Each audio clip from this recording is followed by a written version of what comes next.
Hey, welcome to the show, the Total Financial Solutions Hour. I'm Arif Halaby, along with our special guest, Jeff Gerard. Thank you for having me, sir. Not special as if he's never come on before. Of course, he's my regular co-host. But he's special just because that's the guy you are. Well, thank you, sir. I appreciate you. I appreciate you. But we do have another special guest here joining us. We're going to talk about business in the Santa Clarita Valley, and specifically her business as well. It's Miss Cindy Danielson. Hi, Cindy. Hi, Arif. How are you? Great, thanks. Welcome to the show. We're going to be Thanks for having talking. me. You're welcome. We're going to talk about your business, and why I'm so fascinated about it is because we start breaking the molds here in Santa Clarita, and every once in a while we'll do a show that talks about not just business in the Santa Clarita Valley, but business in general. And I've seen some changes in small businesses starting to have success in areas that they never really thought possible. Tell me about, from your business standpoint, what do you do? Well, we are thrilled to be in the Santa Clarita Valley. We were not business owners until we bought SCV Moulding, and we are very pleased to be a part of the community. But we basically just want to make sure that we take care of anybody that walks in the door and give personal attention to each customer. So SCV, which stands for, of course, Santa Clarita Valley, but SCV Molding. So what is that molding? Like injection molding? No, molding to decorate your house, inside or course. out, any kind of Trim. profiles. Yeah, any profiles that you would like, we can either find for you or get made. So if I want a special molding around the windows in my home or in the or in my office, because you do both commercial and residential. Correct. So what does that mean? What's the difference? Why would somebody say, "Oh, this is commercial grade and this is residential"? Is there a difference in the construction materials? There's not a difference, no, because mostly it's just for visual effect, and we just get you, if you would like something that is more impervious to water damage or anything, then we refer you to a hardwood grade, but usually MDF is the preferred style because of the cost effectiveness. So what is MDF? It's medium density fiberboard. So is that like plywood that sometimes you'll see where that it's very pressed and compressed together? Yes, right, but it's not from wood. It's from it's a composite material. So really, they take a composite material and then they can form it in any shape. If I say, "Oh, I want the molding around my door jambs to be a particular way," you have a business that's created that. Well, I am a middleman. I offer the moldings from the biggest supplier in Southern California. Mm-hmm. And they offer hundreds and hundreds of profiles, and then I actually refer people to Jackson Millwork if they're around the corner from me, and they'll do custom profiles if you want something different than the hundreds of choices you already have. Yeah, you guys have a variety of choices. From what I understand, as a business owner, we'll talk about it maybe being a woman-owned business if that's a difference here in a second. I'm really against a lot of these labels. I am as well. Yeah, we try. It's unfortunate we have to play this game because we try to say, "Oh, we're not about racism or sexism or thisism," but then they start putting people in these little boxes and corners, and you go, "Well, wait a second. I thought we're not supposed to be, we're supposed to be colorblind or gender blind." But so Right. I get it. Yeah, It's kind of about this treating people properly, regardless of gender or yeah. anything else. It seems Right. like it's the weirdest thing, but.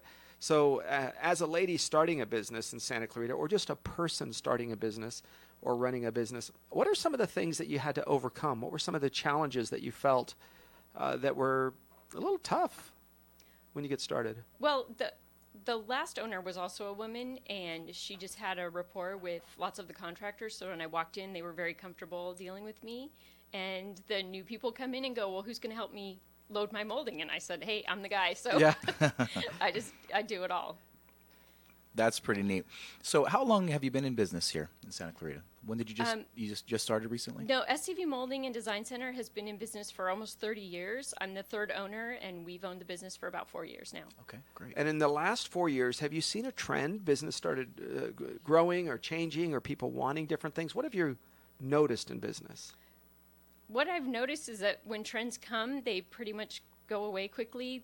What I stock is the most popular profiles, and it sticks pretty close to that. That's the trend in your specific business, meaning people want Right. a molding that has, 3 little bumps on it instead of 2. I don't know what y'all call those things, but, some changes. But the trend in business overall, from the day you bought the business 4 years ago and today, Are you seeing business increase? Are you seeing it stay the same? What changes have you seen? I think it's really important for people to want to have a hands-on experience where they know that they're being taken care of. And I think more just from the first 2 years to the second 2 years, I definitely have more homeowners coming in because they don't get treated well other places, either inside the valley or outside of the valley. And the word of mouth is just that we treat everybody extremely well, and so that's what they're looking for. Yeah. And when it comes to stock, I mean, that's people like to see what you actually have in stock, whether it's in a showroom or a warehouse, and you can reference it. Do you guys keep a lot of the molding in stock? We do try to keep plenty of the top 5 profiles of base, casing, and crown molding. What does that mean? Start over, because most people don't know what a base, casing, crown molding. Baseboard goes at the bottom of your walls. Got it. Casing goes around your doors and windows, and crown goes at the top to change. If you usually have a different paint on your wall than your ceilings, so it makes that transition. So why is there a difference? Can't I use the same that runs along the base around my door, or can you not? Well, the profiles for casing are usually thicker, so you want a thinner base than a casing, and so that transition is really clean. And then crown comes with 45-degree Yes, I've seen outside, those. so those you can't really use anywhere else. So if I'm trying to have the same molding that runs along the bottom of my wall and the one that runs around my windows, you have those, but that are the same. So if I have some sort of, or it's complementary. Right. Right. We have several sets of complementary profiles where there's a casing that goes just with the base.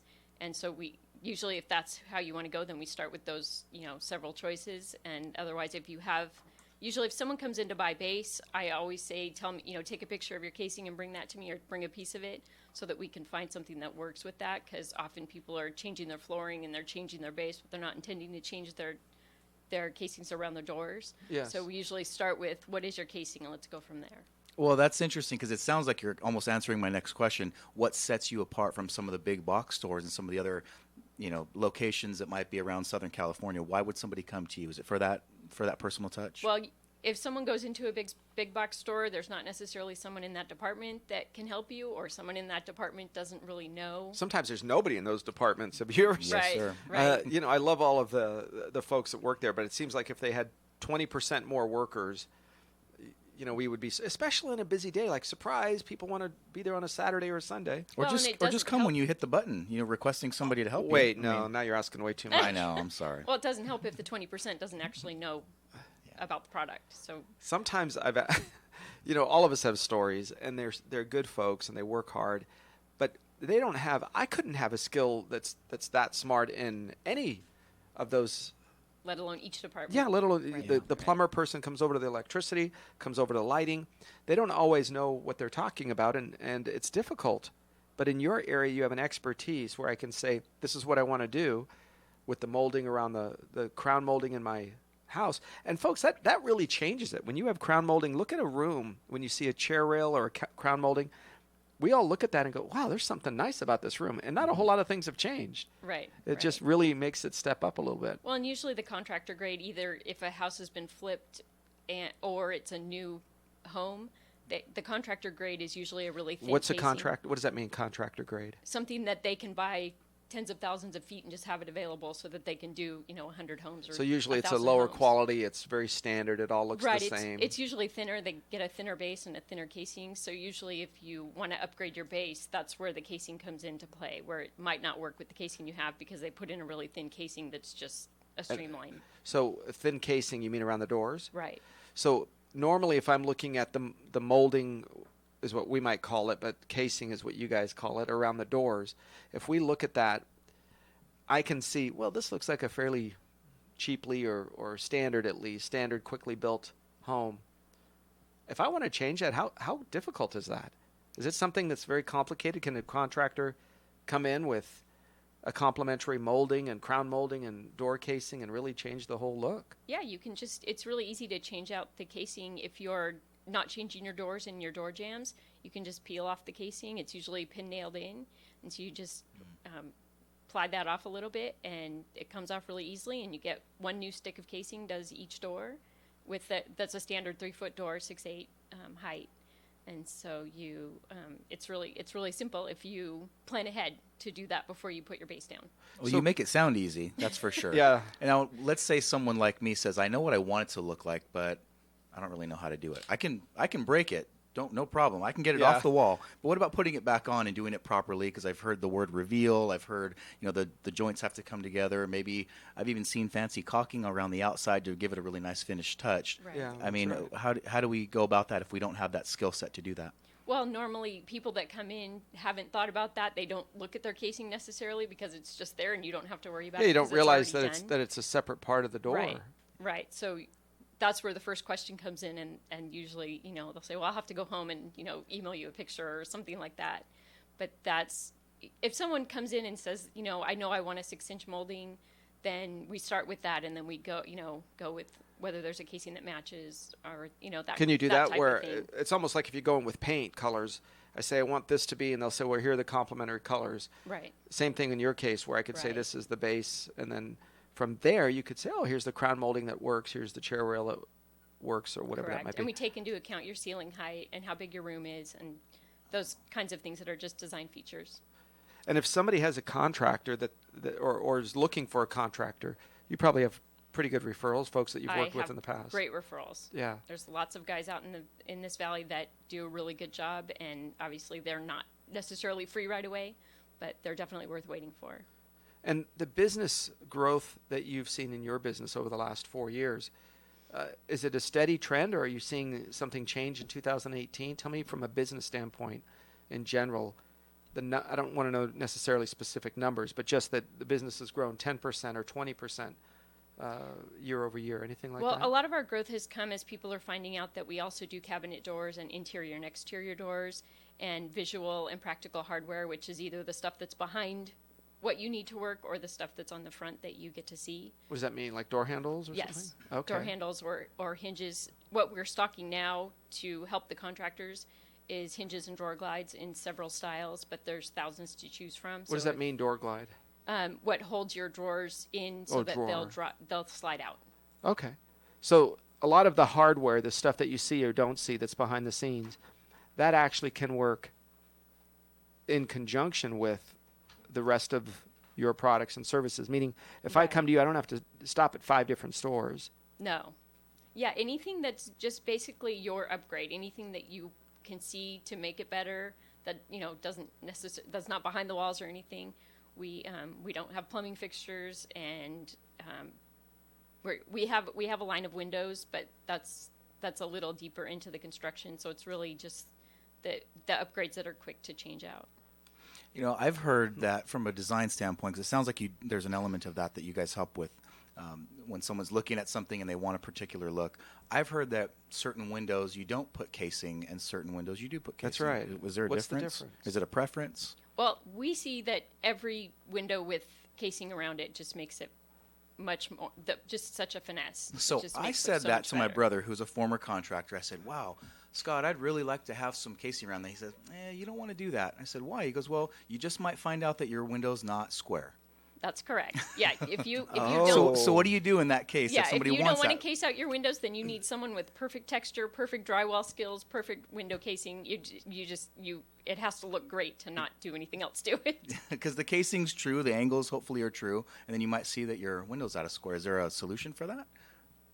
I mean, can No, you? you can manipulate the molding if your window's Okay. out of square. Really? Oh. Yeah, sure. You just don't cut it at 45. You measure it first. Oh, wow. the See trick's that? the trade. 42 and a half. That's why you use MDF. You see? 42 and 3/4. And you have a little extra room to play with. Gotcha. Oh, wow. See, that's kind of the tricks that you don't really know. Are you seeing any of the flipping? That's become such a trend over the last decade or so, is the fix and flip, or the folks buying it and then turning it around in 60 or 90 days. Sure, and even those gentlemen that come in and that are flipping, men or women, that are coming and flipping houses, I encourage them even to, because going from a 3-inch molding to a 4-inch molding is pennies. So I say, why not put in something that someone might appreciate more than rip out the work you just did and start over? So is I that try really to encourage them as well. the difference between the contractor grade, which is the let's buy in bulk, maybe is the 3-inch side of things, but the 4-inch is really starting to lean towards the custom, meaning it's a little bit wider down the edges? Is that kind of what you're saying? That's the base. The 4, 5, 6 inch is the base. But yeah, going from an inch and a half, 1.5 inch casing to a 2.5 makes a huge difference. It can make that visual pop quite a bit. And those 2.5 are usually the ones that'll match the base that are complementary How to each thick other. would you go around a door jamb? Customarily, base is 9/16 thick, and so Okay. you want to go with the casing that's 11/16 inch thick. So you're going to go just a little bit bigger. Right, because that makes a huge difference, and then the caulking is cleaner, and it just looks much nicer. So before we finish up having you here, I wanted to ask a couple of more business type questions. Are you finding it difficult or easier to find employees and folks to work with? What has been your experience with growing the business or seeing contractors come in? What's their chief complaint or issue or problem? Primarily, they are looking for usually young men that want to learn a trade, and trades are gone. All of that training is gone, and so I usually refer people to college kids that I trust or anything like that, where it's like you want these young men to learn trades. You want them to know how to do this stuff themselves. That's right. And so we do a lot of networking. We try to match, those young guys with the older guys that really know what they're doing before they would retire, so that they can share their skills. Are a lot of the contractors coming in and talking to you saying, "Listen, Cindy, we are busy, but we just can't handle the work because we don't have enough employees." Are you seeing that? Yeah, I am seeing that. Yeah, we're starting to feel, and like you mentioned, the trades are just not as respected as they could be. Right. And listen, you can have all of these kids want to learn computer technology. That's wonderful. You understand that can be shipped to the Philippines, that can be shipped to China or Guam. I mean, it can be anywhere, right? Sure. But I can't take my car to get it repaired at any of those places. I can't have a plumber or electrician or a carpenter that job shipped overseas. So, Correct. folks, remember those trades are significant jobs and high wages. Jeff, both of us know people that are well into the six figures, and they swing a hammer all day long. But it's more than that. We talk about fractions. Listen, the only thing I think you need in math to be successful, and I have kids in college, so I get it, but is addition, subtraction, multiplication, division, fractions, decimals, and percentages. That's it. Nothing about calculus and sine and cosine, even though I love that. Math was a lot of fun for me. But if you want to be wealthy, successful, whatever that looks like in your life, mathematically speaking, that's about where it ends. Sure. Practice in 4th grade. Yeah, a friend, I was with my brother-in-law over the weekend, and he's a tradesman. He does welding, works with metal. And he said, we were talking about, because we all went to the same high school, and we were talking about one of our high school math teachers. For some reason, he popped up. And we said, I was talking about the challenges I had in chemistry, right? I loved math, but chemistry was a challenge for me, the lab. Who knew you had to be exact when you measured stuff? I was guessing. I was approximate is what I thought. 1, 2, 3. That's about 4 or 5. So we were talking about a math professor, and he said he remembers having a conversation with that math professor and saying, I'm never going to use fractions. Why do I even have to learn these? And yet, as a tradesman, he says, all I do is add and subtract and divide fractions all day long. Mm-hmm. He can do them in his head faster than you can spit out the last number. That's how quick and easy. Wow. So he started chuckling. He said, I work with fractions all day long. And I remember as a high school student telling my professor, why am I even using these? So the tradespeople, to finish up, Cindy, I want to know a little bit more about SCV Moulding and Design Center. Where are you guys located? We are on Avenue Stanford between Avenue Scott and Wright Canyon. We're freeway close if anybody needs to grab stuff and run down to the valley. Deliveries? Do you guys do deliveries? We do some deliveries. We need a little warning. I have 2 gentlemen that can deliver for me, so they both have jobs aside from that. So we usually find out what you need, and I find out who can deliver when you need it. So a little bit of notice, but you guys can do some of the delivery. Right. You mentioned something that really sets you apart, and that is the length of some of the pieces that you guys use. Right. You're not using the small ones where I see these seams all the way through, every 6, 8, 10 feet. You guys have longer pieces. Tell me Correct. about that. All of our base and crown molding comes in 16-foot lengths, and all of our casing comes in 17-foot lengths, which, like I said before, takes one 17-foot length takes care of one side of a door. So that allows you to not have seams up and down Correct. and running along. Yeah, most rooms are not 16 feet, so you can so do you're one fine. piece per wall. And I can't tell you how many times I've walked into a house and I thought, well, that's an interesting place for a break. I guess maybe Right, they exactly. they ran out of material and started a new piece, right? Sure. So, kind of interesting. What about a phone number for you? 661-295-6905. That's 661-295-6905. Correct. SCV Moulding and Design Center, folks. Cindy, I appreciate you coming in. Thank you for having me. You're welcome. I want to keep getting updates from you in the future. Is it okay if we ask you back again? That would be great. Great. SCV Moulding and Design on Avenue Stanford. Folks, grab a pen. I'll give you the number one more time. 661-295-6905. That's 295-6905 for molding, for casing, for baseboards, things that go around your house. Really changes. We were looking at a house recently, and the living room had an amazing setup, if you will. And we couldn't figure out why we appreciated it so much, and it was the chair rail and the molding and the casing. And so that was one of the impetus about asking you to come on as we saw that classiness. Thank you for joining us, Cindy Danielson, folks. We're going to continue with the Total Financial Hour when we come back. I'm Arif Halaby. That's Jeff Gerard.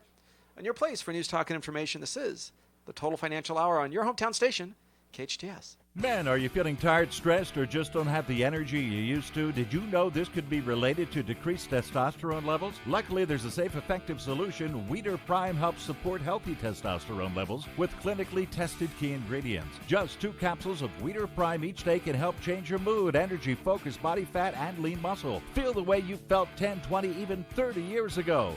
Rediscover your Prime with Weeder Prime. To find a retailer near you, visit WeederPrime.com. That's WEIDER Prime.com. With Facey Medical Group, good health is within your reach. Our doctors provide Santa Clarita's finest primary and specialist care at 4 convenient Santa Clarita locations. If you're looking for connected, convenient, personal care, there's no better place. We accept most health insurance, including plans offered through Covered California. Call 1-844-MY-FACEY for more information or to schedule an appointment. Tucked away in Canyon Country is an upscale, intimate, unforgettable dining experience. Taste the wonders of Italy at Piccola Trattoria. This gem of a restaurant is our valley's best-kept secret, but not for long. The secret will be out once you've tasted their homemade pastas, pizzas, ossobuco, or their scrumptious sausage, fresh seafood, or steaks. Better save room for dessert. Your table will be fighting over who gets the final bite of their heavenly tiramisu. Piccola Trattoria, off Sierra Highway on Dolan Way. Your unforgettable dining experience. Good morning, honey. Oh. What happened? Trump, again. Now what? Our Congressman Steve Knight doesn't do anything to stand up to Trump. Well, then we need someone new in Congress. Definitely. The election's on June 5th. So who are you going to vote for? Brian Caforio, without a doubt. In that voter info guide we just got, he's the only Democrat who says he'll stand up to Trump. Let me see that. Oh, Caforio's a Yale Law School grad, and he clerked for a United States federal judge on the Ninth Circuit Court of Appeals. With that experience, he'll definitely hold Trump accountable when he breaks the law.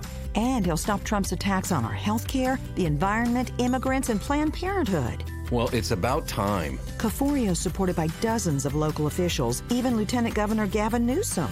I'm sold. Brian Caforio on June 5th. Yep, Brian Caforio for Congress. Oh, June 5th can't come fast enough. I'm Brian Caforio, Democratic candidate for Congress, and I approve this message. Step into a hot shower or slip on a warm t-shirt fresh from the dryer, and you can feel the comfort natural gas gives us every day. For over 100 years, Southern California Gas Company has provided safe, reliable natural gas service. It warms our homes, powers cleaner vehicles, and cooks our food at a fraction of the cost of other energy sources with less environmental impact, today and for decades to come. Natural gas, part of the clean energy solution. Learn more at SoCalGas.com. Search solution. Santa Clarita's hometown station.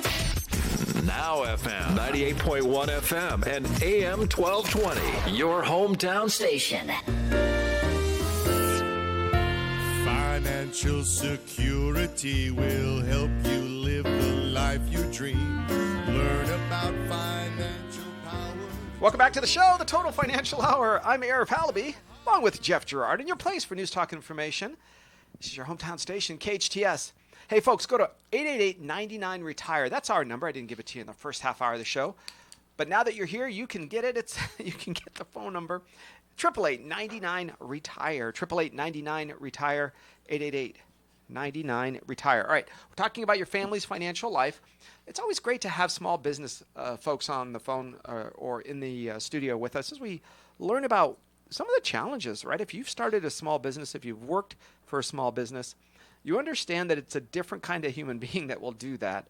It's a challenge. You got to get out. You have to fight. You have to go back and forth and try to do your best to come at the end of the day with enough business because you're the chief marketing officer. You're the chief operating officer. You do everything.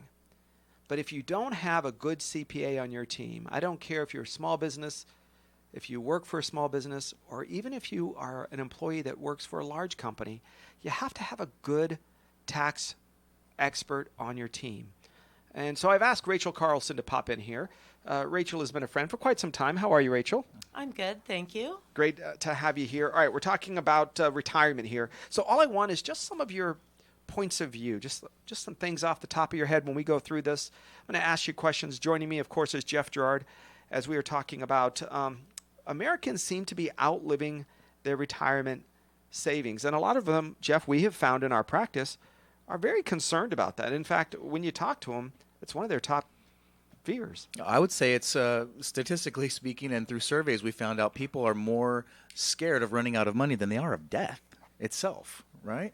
Because, I mean, really look at this. I mean, your lifestyle is all funded by the amount of money you've accumulated over your working life. So that step to retirement, when people take that, whether it's they think it's a destination or they really embrace it as a transition, that's the life change right there. I mean, now you're living off of the money that shows how much effort and basically your energy that you've been able to store in the form of money to say, this is my life. This is what my retirement looks like. So that's kind of a scary transition for a lot of people because the challenge during the working years and throwing the fish back as they're, doing their best to make that money is, the accumulation part. But I think the distribution is just as important, if not more important, when it comes to retirement. Rachel, one of the things that we have seen is when you take a group of Americans that are retiring, and this is the next phase of their life, living in fear.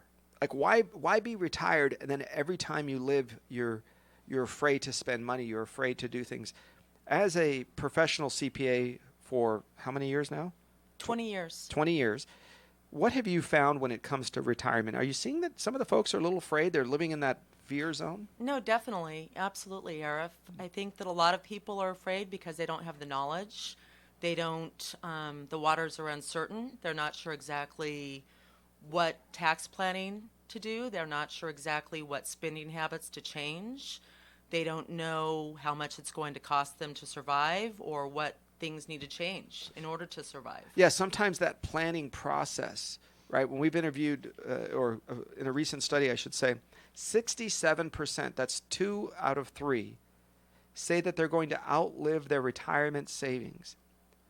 Now, that means you live in a world of fear. So that's not a comforting place to be, especially if somebody gets sick. No, and that's absolutely right. I mean, I think it's interesting the way that the generations have changed with regards to their thought process on saving money, investing money, and putting money aside for the future. In older generations, in our parents' generation, of course, the first thought was saving. How much money could they save? How much money could they put aside, what they needed for tomorrow? And we've now changed as a society to where things have become much more immediate. We now think about today before we think about tomorrow. And it's interesting because the conversations that I have with my clients is often changing their perspective to focus on tomorrow, planning for what they need for tomorrow, planning on what they need to do to have the money for tomorrow. And now, this is now what's remaining. So this is now what we have to have available for today. And we see that often because people didn't count on the government before. Exactly. Before it was, I don't want to say shameful, but it was certainly not ideal, maybe even shameful, to accept government help. Exactly. Unless you were absolutely destitute, it was not a place that you ran to.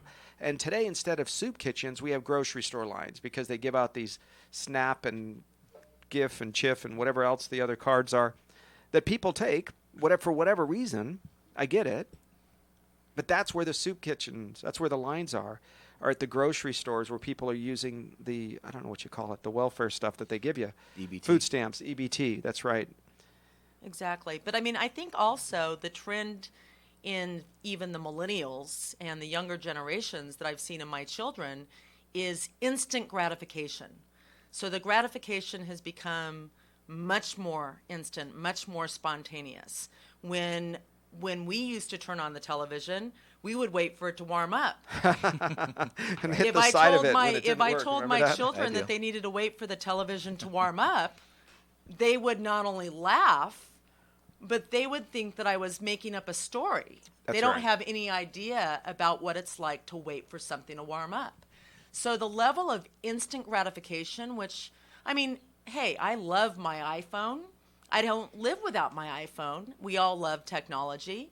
However, it's now created a sense of impatience and immediate gratification.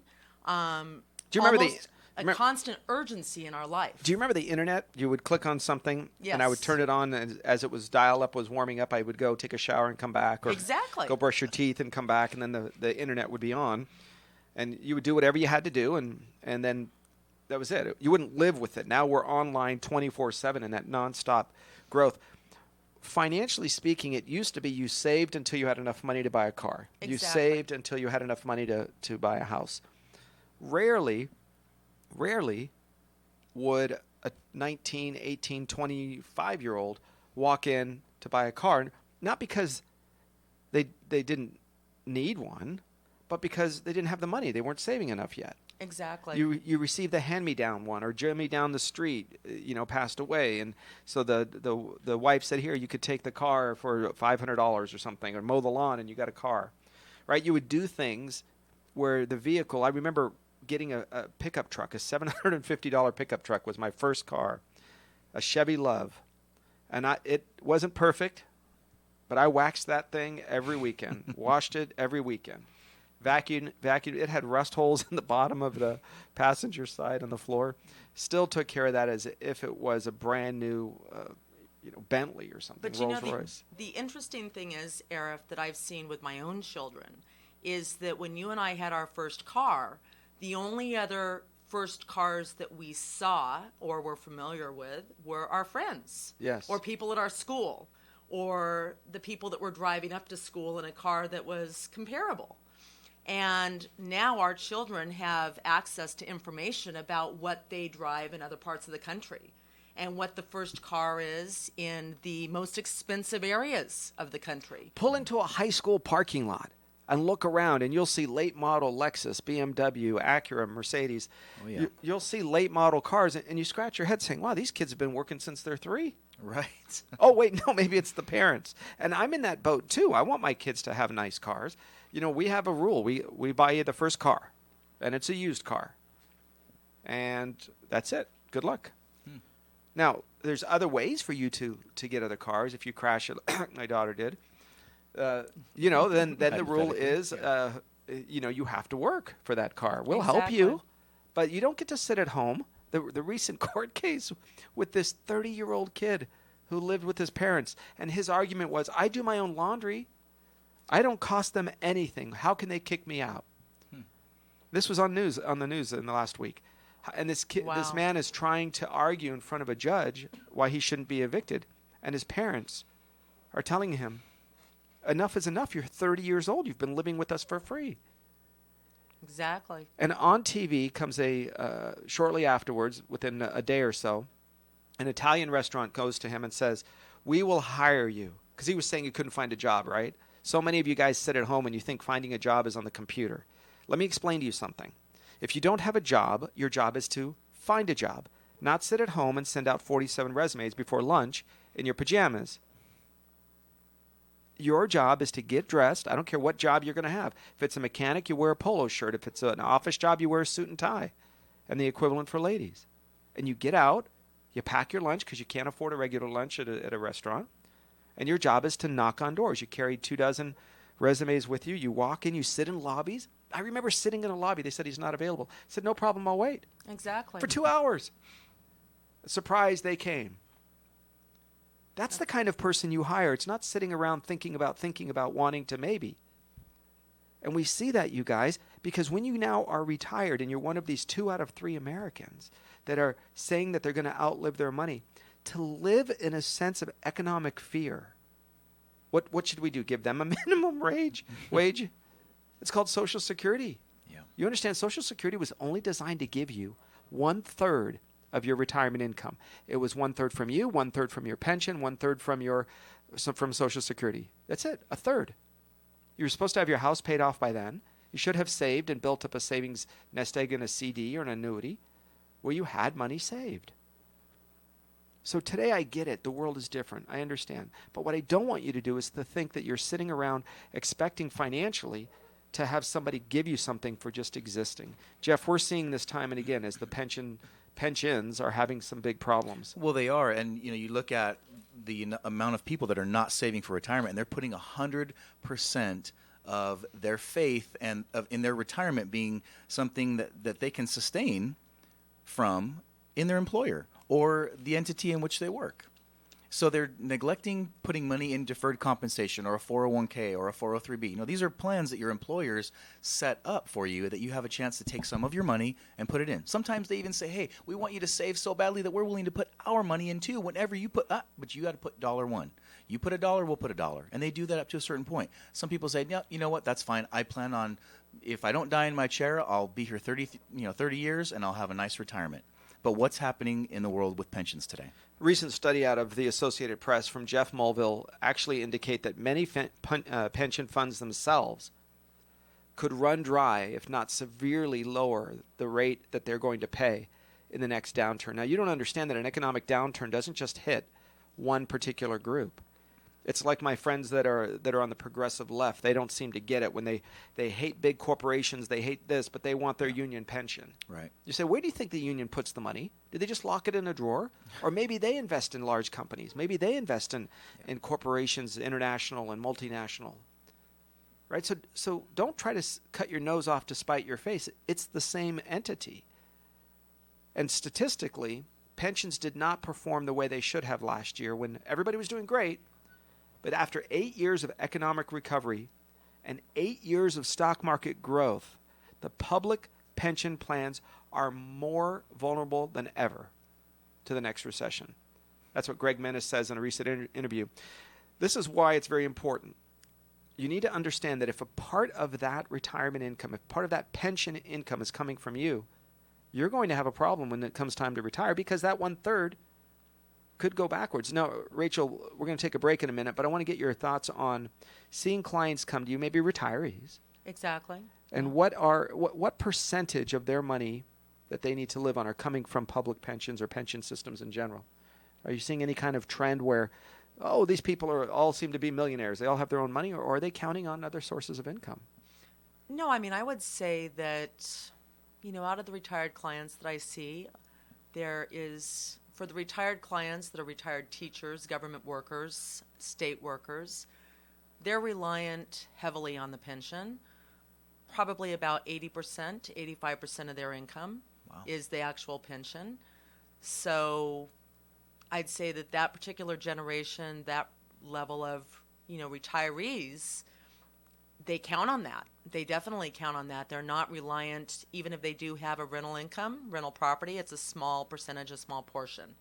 So, folks, when we hear that 75, 80, 85% of your retirement income, when you're retired, you're thinking it's all about the pension, and we're telling you it should only be about 1/3. That means you need to have other sources of revenue or reduce the expenses, right? Have your home paid off. I don't think you should have a home paid off just because you should have it paid off. Not in California. It's difficult to do, and it doesn't make a lot of sense to have $500,000 tied up in a house when you can't take a piece of drywall to the grocery store, right? You need to have liquid cash. You need to have money set aside. In a perfect world, you'd have both. But in an imperfect world, you're still going to have a house mortgage because I'd prefer you have cash for emergencies. You always have to take care of yourself. All right, we're going to come back with a few more questions on retirement. We're fortunate to have our special guest, Rachel Carlson, CPA, right here in the Santa Clarita Valley and beyond, on your place for News Talk Information. I'm Arif Halaby. That's Jeff Gerard.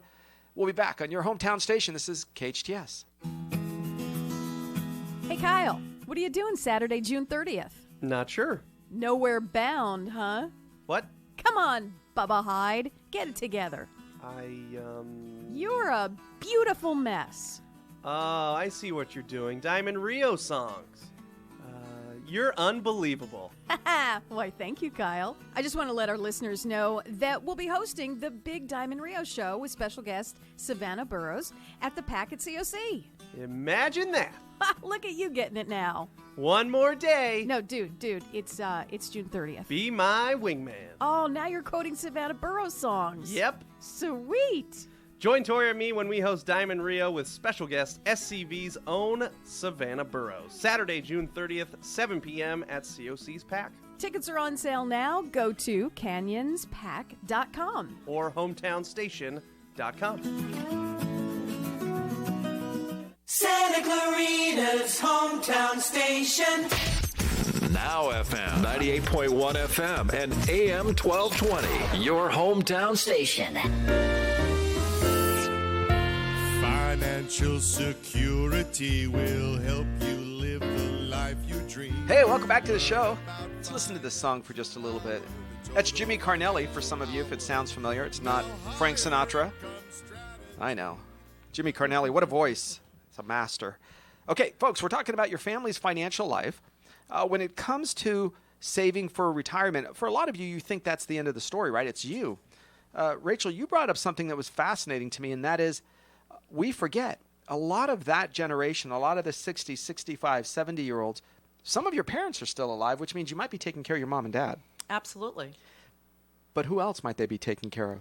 They might be taking care of their children and their grandchildren. Often we see that, guys, as that you are planning, you are thinking you are retired. And sometimes, we had this just recently where for various circumstances, the dad was not in the life, the mom was not in their life, and the grandparent was actually taking custody, had custody, and taking care of teenagers. Absolutely. Yeah. And she didn't plan on this financially or otherwise.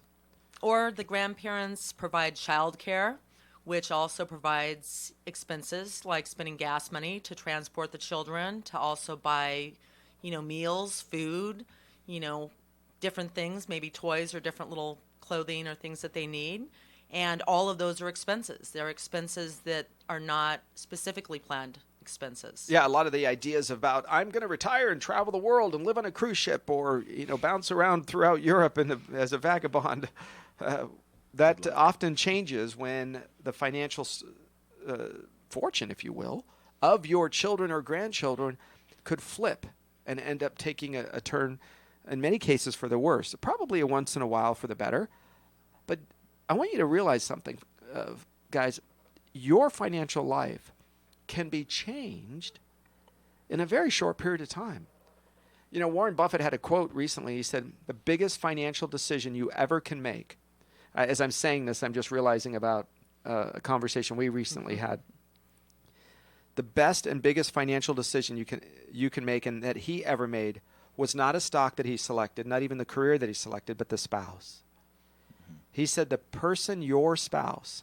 Now, I'm going to add Arif Halaby, which is just 2 steps below Warren Buffett when it comes to financial wisdom. Okay, maybe 20, but it's right behind him. I don't think it's just the spouse. I do think that the spouse is important, but it's your habits. It's your financial habits. Now, I don't expect you to change your spouse tomorrow, but I do expect you, and if you want to be successful, to think about your financial habits.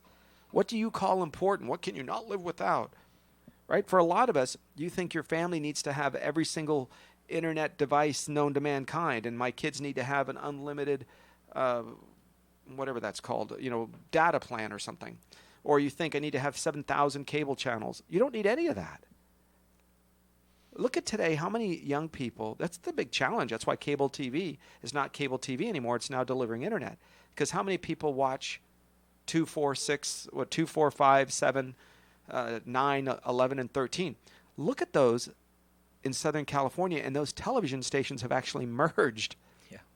Why did they merge? Because they can't live by themselves. Very few people watch them anymore. One is the news lost a lot of credibility, right? They pick on the president when you say one listen, there's a million things you can say about him bad. Just watch MSNBC or CNN. They pick on him every day. you lose credibility when you don't also talk about the good. Right? There's some pretty amazing things that he's done. There's some pretty crummy things, but pretty amazing things. And when you didn't say anything bad about the last president, you just said, oh, he walks on water, he's great. He might have sounded like a Harvard law professor, but what he did, in my opinion, messed up the country a lot, you guys. Historically, he'll go down as one of the worst presidents ever. No question about it. International, North Korea, China, on and on. Arif, if I can revisit spending habits real quick, just to share a story. I meet with a lot of clients, and the clients will, tell me that they have concerns about paying for college, paying for their children's college, paying for their retirement, handling these different expenses as they get older. But when I really delve into discussions about what they currently spend, the majority, or, we'll talk about different habits that they have in place. So they will be spending money on financing an amusement park. And so amusement parks now have automatic financing in place, and you pay monthly. For what? And it's What are you paying auto-debited for? from your account to have your season pass. Season passes. Season passes. So they will actually pay, and it comes out of their checking account as an auto debit, and they will have it financed to have the season pass for the 4 of them. What does a Disney season pass now go for? $1,000 or something, or Exactly. $1,200? And the interesting thing is not only do And for the 4 of them, so that's for the 4 of them. $5,000. Yes, that goes away exactly. forever. It's That not just like you goes bought an away. asset. So when we have the conversation, we're talking about how that provides entertainment for the family. That is their entertainment source. Right. That is So their that's what they're- amusement. that's- That's their family time. Right. Their time together. The kids look forward to that every year. That's their recognition for being good students. Got it. And the interesting thing is, and I'm sure that you can relate to this, Arif, my recognition for being a good student was the fact that I got to basically live at home. Live at home. I Not got get to my- basically, eat dinner and actually be able to have certain privileges in the house as a family member. We had expectations. You've got to understand that as a society, when from the top down, if we spend 8 years telling everybody that we should just give them a hug and it's okay for you to finance your student loans, it's okay for you to just feel a certain way, and money should have an emotion attached to it. Money, 1 + 1 is 2. You can feel like it's 4. I just looked up the Disney season pass is almost $1,100. Family of 4, that's $4,400. By the time you're done paying whatever interest or fees, do you realize their goal is the same as donating blood? People say, well, what the heck does that have to do with the price of tea in China? Exactly. Simple. When you donate blood, do they take all of it? No, because they want you back next month, or in the case of donating blood, in a couple of months. Exactly. And then they'll take a little bit more, and they can get more blood from you by taking a little bit for a very long time. The credit industry, they don't want all of your paycheck. They just want a little bit every month, every month, every month. So realize that when student loans today are now owned by the government, you actually have the IRS as your collection agency. And we have seniors that come to us. When I say seniors, 62, 64, that still have student loans that are now collecting Social Security. And the IRS puts a lien against your Social Security. I think there's about 60,000 currently across the United States that have liens on their Social Security. That's reported as of 2016. Exactly. Well, the interesting thing to me that I bring up to my clients is, let's take that $4,400 per year. They tell me that they can't afford to save. They can't afford to retire. They can't afford to help their children with college. They can't afford a new car. And I say, well, let's look at the $4,400 per year. If we did that for 10 years, as opposed to paying for a season pass for 10 years, what will that $4,400 do in a period of 10 years? And I know, Arif, that you have a lot of things that you can bring up what $4,400 will do in 10 years. It's amazing. If you just look at the math, folks, the idea is for this to create a lifetime stream of income and a non-reliance on the state or federal government. I think they all have a place, right? I want the government to take care of the police. I want them to fix the roads. But their job is to not make sure you have a chicken in every pot. Their job is to not make sure that you have bread, and your job is to get up off your fanny and go to work and make good decisions. I used to say, gosh, wisdom and knowledge was far away. We used to take our children, we'd educate one of them, and we'd send them off, right? We'd say, go get college, go get knowledge, come back. and we'd check our watch, and 3-4 years from now, that child would return and say, and we'd say, what did you find out? And they'd say, here's what I know. Today, knowledge comes to you. You no longer have to send 1 or 2 children off to get it and bring it back. Exactly. When that happens, the playing field is now level. Now, it's never going to be perfect. Really? Perfect for me would be about another 6 inches tall, and then I'd be all right. Maybe 4. I'd take 4. Then I'm good, right? But that's not perfect. I didn't get to decide a perfect little world. But keep in mind that financially, the decisions are yours. Financially, you have the power to change. Not overnight. We have to get out of holes that we dug. We have to fix problems that we created or just that we became a part of, right? Raise your hand if that never happened, Sure. right? But you can still make a change. It took me a couple of years to get out of the mess when I got scammed. Most of you know that, right? In 2000, and I was 26 years old. I got scammed and lost a lot of my money, and I had to start over. And that's why I do what I do today, is I want you to figure this out. You have any questions? 888-99-RETIRE. 888-99-RETIRE. We're here every week at this time. You can also go online to tfswealth.com. It stands for Total Financial Solutions, tfswealth.com. I'm Arif Halaby, and that's Jeff Gerard. Thank you, Rachel Carlson, for joining us. Quick phone number for you, Rachel. 661-644-1502. We'll have that for you at 888-99-RETIRE if you have any questions, want to get a hold of Rachel. I'm Arif Halaby on your place for news, talk, and information, your hometown station, KHTS. KHTS.